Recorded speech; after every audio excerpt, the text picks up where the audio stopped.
Hello दोस्तों, तो कैसे हैं आप। उम्मीद है सब बढ़िया होगा। आज हम मूवी एक्सप्लेन करेंगे गदर 2। मूवी की शुरुआत होती है तारा सिंह का बेटा चरणजीत सिंह अपने पिता से बोलता है, मैं जब बड़ा हो जाऊंगा तो मैं बहुत मेहनत करूंगा और अपनी देश की सेवा करूंगा। ये बात सुन के चरण सिंह बहुत ज्यादा प्राउड करता है अपने बेटे पे और बोलता है, तुम एक न एक दिन आर्मी ऑफिसर जरूर बनोगे। पर ये बात उसकी माँ सकीना को पसंद नहीं होती कि उसका बेटा कोई ऑफिसर बने। वो चाहती है कि वो उसके साथ रहे। सीन शिफ्ट होता है 15 साल बाद। चरणजीत सिंह एक ऑफिसर बन के अपने घर आता है तो उसका बाप उसको देख के बहुत खुश होता है और बोलता है, बेटा तुमने मेरा सपना पूरा कर दिया। चरणजीत की माँ सकीना बोलती है, तुमने पिता का तो सपना पूरा कर दिया, अपनी माँ के बारे में सोचा है कि तेरी माँ क्या चाहती है। तो चरणजीत सिंह बोलता है, माँ को ऐसा क्या चाहिए जो उसका बेटा ना दे सके। तो चरणजीत सिंह की माँ बोलती है, मुझे मेरी बहू ला के दे दे, बस मुझे इतना ही चाहिए तुझसे, और मैं ये भी चाहती हूँ तू मेरे साथ रहे। पर ऐसा अब नहीं हो सकता क्योंकि अब तो तू एक आर्मी ऑफिसर बन गया है, अब मेरी कहाँ सुनने वाला। उसका बेटा बोलता है, नहीं माँ ऐसा नहीं है, तू मेरी माँ है और एक मेरी माँ और भी है जिसकी मुझे अब रखवाली करनी है। अब तू बता, क्या मैं अपनी दूसरी माँ की सेवा ना करूँ। अपने बेटे की ये बात सुन के सकीना अपने बेटे को गले से लगा लेती है और बोलती है, इसके आगे मैं क्या बोलूँ, तूने तो सब बोल दिया। अपनी माँ को उदास देख के चरणजीत सिंह बोलता है, अच्छा ठीक है, तू बता मैं किससे शादी करूँ। सकीना हंसते हुए बोलती है, मैंने एक लड़की देखी है, उस लड़की का नाम सिमरन है। दरअसल सिमरन सकीना को बहुत पसंद थी। चरणजीत और सिमरन दोनों साथ में ही पले बड़े थे, इस वजह से वो एक दूसरे को पसंद करते थे, पर वो कभी किसी को बता ना पाए। पर ये बात चरण सिंह की माँ को पता थी, इस वजह से वो अपने बेटे का दिल रखने के लिए उसके साथ शादी कर देती है और उस घर में खुशी का माहौल होता है। चरण सिंह अपनी बीवी को विदा करके घर लाता है और दूसरे ही दिन एक ऑर्डर आ जाता है, जितने भी आर्मी ऑफिसर अपनी छुट्टी में गए हैं वो वापस आए। दरअसल पाकिस्तान और भारत में बहुत बड़ी जंग हो रही थी और उस जंग के लिए सिपाही की जरूरत थी, तभी सबको बुलाया जा रहा था। चरणजीत सिंह अपना फर्ज निभाते हुए तैयार हो जाता है। सकीना अपने बेटे से बोलती है, अभी तेरी शादी के 24 घंटे भी नहीं हुए और तू इस घर को छोड़ के जा रहा है। चरणजीत बोलता है, माँ मैंने तेरा फर्ज निभा दिया, अब मेरे दूसरे फर्ज की बारी है, तू मुझे मत ही रोक तो ही अच्छा है क्योंकि मैं रुकने वाला नहीं हूँ। सिमरन कौर भी बोलती है कि रुक जाओ, अभी छोड़ के मत जाओ। चरणजीत बोलता है, जैसे लड़ाई खत्म होगी वैसे ही मैं घर आ जाऊंगा, तुम परेशान ना हो, बस मेरा तुम इंतजार करना।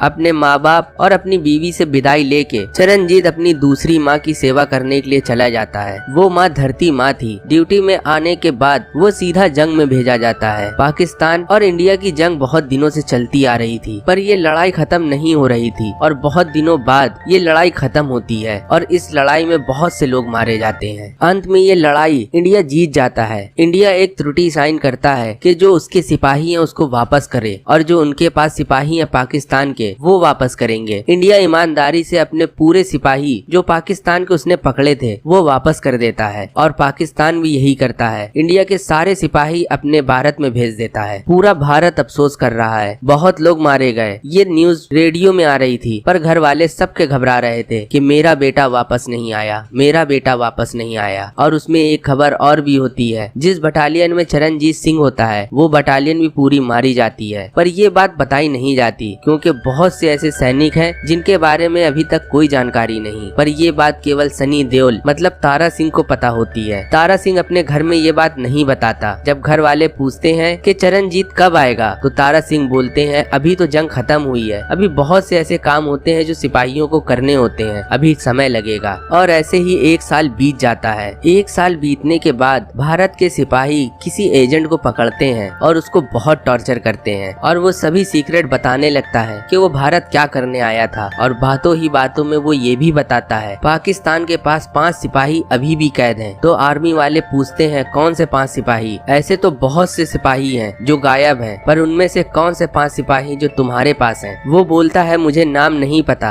आर्मी सोचता है मन में, पाकिस्तान तो गद्दार है, इंडिया पता नहीं क्यों भरोसा कर लेती है पाकिस्तान पर अब ऐसा नहीं होगा। इंडियन सरकार को जब इस बारे में पता चलता है तो इंडियन सरकार पाकिस्तान सरकार से बोलती है, मैंने आपका एक आदमी पकड़ा है और मैं कंफर्म हूँ कि आपके पास 5 आदमी हमारे अभी भी हैं। तो पाकिस्तान का चीफ बोलता है, मेरे पास ऐसी कोई जानकारी नहीं है जिससे मैं आपको बता सकूं कि आपके 5 सिपाही मेरे पास हैं और 1 साल पहले मैंने सभी सिपाहियों को इंडिया भेज दिया था और ऐसा ही आपने किया था। आप मुझ पर गलत इल्जाम ना लगाए तो ही अच्छा है। ये कह के वो फोन काट देता है। सीन शिफ्ट होता है लॉकअप में। जो अभी सिपाही इंट्रोगेशन कर रहा था वो तारा सिंह का बहुत अच्छा दोस्त था। तारा सिंह को वो ये बात बता देता है। ये बात जब सनी देओल को पता चलती है, मतलब तारा सिंह को, तारा सिंह का दिल बोलता है कि बेटा अभी उसका जिंदा है। इस वजह से तारा सिंह तैयार हो जाता है पाकिस्तान जाने के लिए और अपने बेटे को छुड़ाने के लिए। उसकी बीवी सकीना भी बोलती है तुम कहाँ जा रहे हो। सनी देओल नहीं बताता। वो बोलता है मैं अपने ससुराल जा रहा हूँ। पर सनी देओल तो अब दूसरे मिशन में निकला था अपने बेटे को बचाने के लिए। सनी देओल का दोस्त बोलता है तारा सिंह तुम अभी ये मत करो, पहले तुम सरकार से बात करो, गवर्नमेंट तुम्हारी मदद करेगी। तभी गवर्नमेंट से जब बात होती है तो गवर्नमेंट बोलती है हमारे पास कुछ ऐसे सबूत नहीं है जिससे हम ये कंफर्म कर सके कि भारत के बहुत से सिपाही वहाँ कैद हैं। तारा सिंह फिर अपने घर आता है और सबसे विदाई लेके निकल जाता है अपने बेटे को बचाने के लिए। सीन शिफ्ट होता है पाकिस्तान में। हम देखते हैं एक ऑफिसर, उस ऑफिसर का नाम फारूक है। वो आया है इस जेल का मुआयना करने और जेल में हम देखते हैं पहली झलक चरणजीत सिंह की। चरणजीत सिंह बहुत ज्यादा जख्मी है। दरअसल उसको एक दिन पहले टॉर्चर करा जा रहा था और चरणजीत सिंह से वही सवाल हर बार पूछा जा रहा था जो एक साल से सब पूछ रहे थे कि भारत के पास कितने वेपन हैं, भारत क्या करना चाहता है और रॉ के बारे में बहुत सी ऐसी जानकारी जो चरणजीत सिंह उनको बता सकता था। पर वो एक साल से मार खा रहा था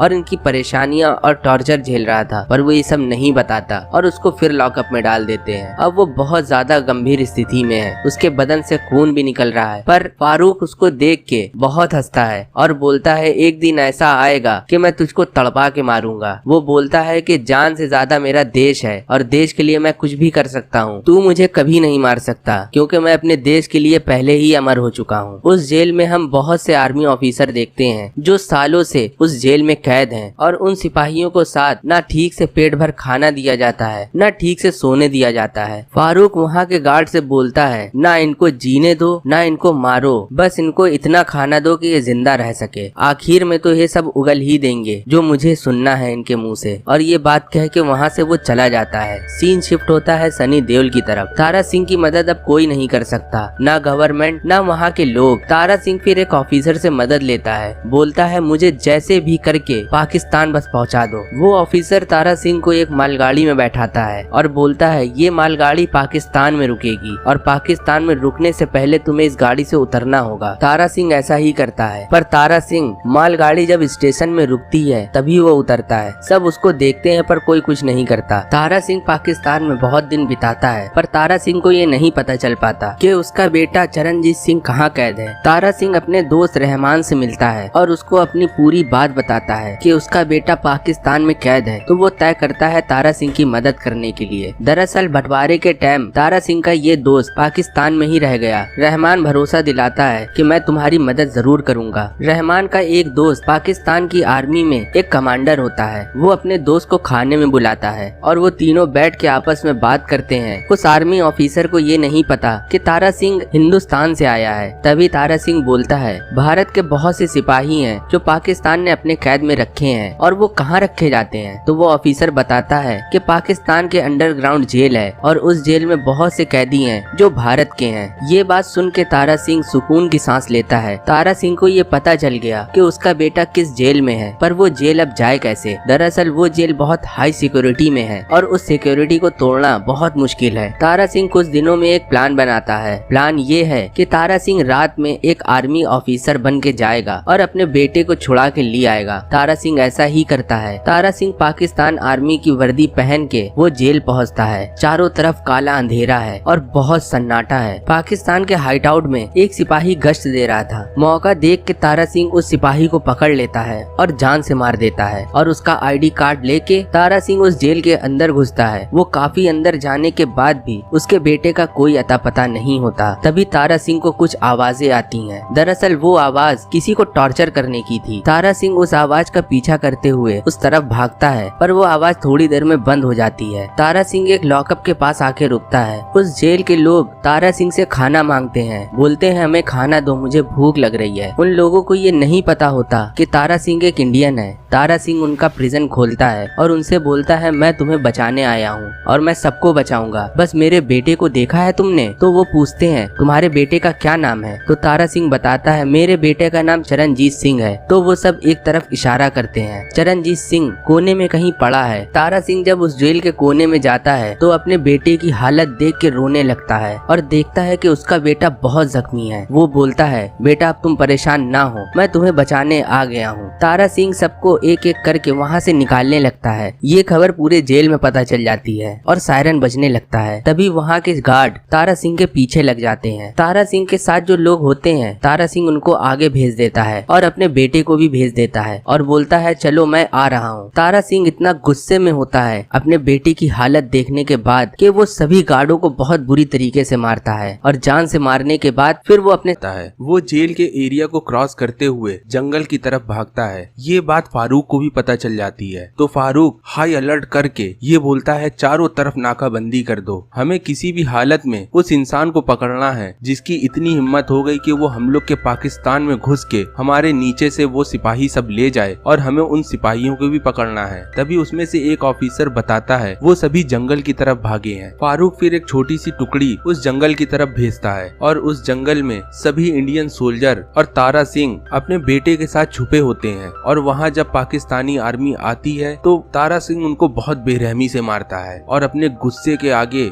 वो किसी को नहीं देखता। पाकिस्तान के जवान उस जंगल में आते ही जा रहे थे। तारा सिंह उन जवानों से बिना हथियारों के आखिर कितना लड़ता। तारा सिंह आखिर में पकड़ लिया जाता है। तभी ये बात फारूक को बताई जाती है कि हमने उस इंसान को पकड़ लिया। दरअसल वो इंसान एक सरदार है और इस सरदार बहुत पागल है और हमारे कितने सिपाहियों को इसने बहुत बेरहमी से मारा है। आप जितनी जल्दी हो सके इस जंगल में आओ। फारूक कहता है, अभी इंतजार करो, मैं बस आता ही हूँ। ये बात जब चरण सिंह और उसके सभी साथी सुनते हैं तो चरण सिंह हिम्मत करके उन सिपाहियों से लड़ता है और इसमें बहुत से लोग मारे जाते हैं, इंडियन सोल्जर भी मारे जाते हैं। तारा सिंह फिर उस सभी को लेके जंगल के और अंदर चला जाता है तो उसमें से एक सिपाही बताता है कि इस जंगल से एक नदी निकली है और वो नदी भारत में जाके मिलती है। तारा सिंह को फिर एक प्लान आता है। प्लान ये है कि हमें उस नदी से भारत की सीमा तक पहुंचना होगा और फिर वहाँ हम किसी से मदद ले लेंगे। ये प्लान वो कर ही रहे होते हैं तभी फारूक की तरफ सीन शिफ्ट होता है। ये बात फारूक को भी पता है कि भारत के लिए एक नदी है और वो नदी उस जंगल से होके गुजरती है। तो फारूक अपने सभी साथियों को लेके उस बॉर्डर में पहुंच जाता है जहां पाकिस्तान और इंडिया दोनों आपस में मिलते हैं। दरअसल वो एक बॉर्डर है। तारा सिंह अपनी साथियों के मदद से एक नाव बनाता है और वो नाव कुछ ही देर में बना लेते हैं। फिर वो सभी लोग उस नाव में बैठ के भारत की तरफ निकल जाते हैं। तारा सिंह अपने साथियों के साथ उस बॉर्डर के पास पहुंचता है, वैसे ही उनके ऊपर गोलियां चलने लगती हैं और वो गोलियां फारूक चलवा रहा था। फारूक बोलता है, सभी को मार दो, मुझे कोई फर्क नहीं पड़ेगा, पर उस सरदार को ना छोड़ना, वो सरदार मुझे जिंदा चाहिए। पाकिस्तानी आर्मी उन पर गोली चलाने लगती है। तभी इंडियन जवान अपनी तरफ से भी लोहा बरसाने लगते हैं। दरअसल वो सब हथियार पाकिस्तान के ही छीने हुए होते हैं और आपस में लड़ाई होने लगती है। तारा सिंह बॉर्डर के बहुत करीब पहुंच जाता है तभी फारूक उनके सामने आता है। अब यहाँ आमना सामना होता है फारूक और तारा सिंह का।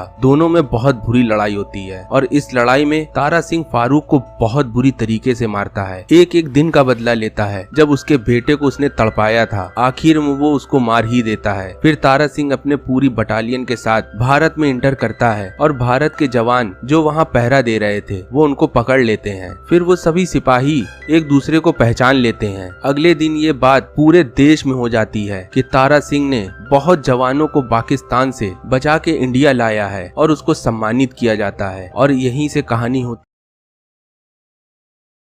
होती है खत्म। अगर आपको दूसरी कहानी देखनी हो तो आप इस चैनल को लाइक और सब्सक्राइब करें और कमेंट्स में हमें